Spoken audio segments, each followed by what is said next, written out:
The beginning of the Cold War can be traced directly back to the culmination of World War II, when two-thirds of the Grand Alliance that had set aside international differences amongst themselves to team up against Nazi Germany could no longer find common ground with the Soviet Union.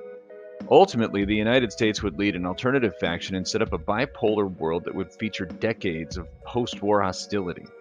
The groundwork for Cold War hostilities was laid as the Allies worked to lay the foundations for peace during World War II.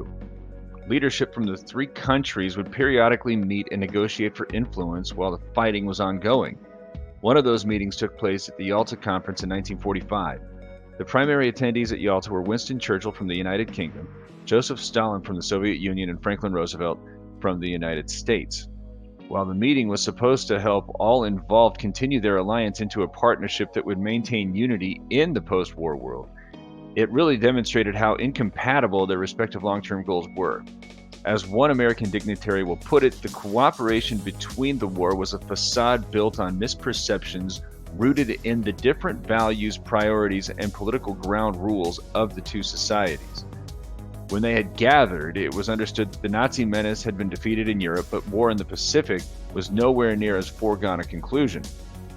Because of that, one of the greatest points of negotiation was what it would take for the Soviets to become involved in the war effort against Japan. In exchange for their pledge, Roosevelt and Churchill agreed that the Soviets would be permitted a sphere of influence in China. More on that sphere of influence stuff in just a moment. The concession was going to start to tear apart the Grand Alliance, though. Roosevelt knew that Stalin demanded to have a friendly government along his border. Stalin knew that Roosevelt had pledged to create a post-war world that would create an atmosphere that would be democratically friendly. Unfortunately, as the world would soon see, governments that would remain friendly to Stalin along his borders were not in favor of the democratic process generally.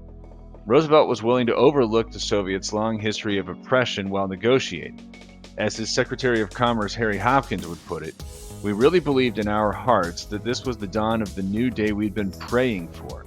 The Russians had proved that they could be reasonable and far-seeing, and there wasn't any doubt in the minds of the president or any of us that we could live with them and get along with them peacefully for as far into the future as any of us could imagine."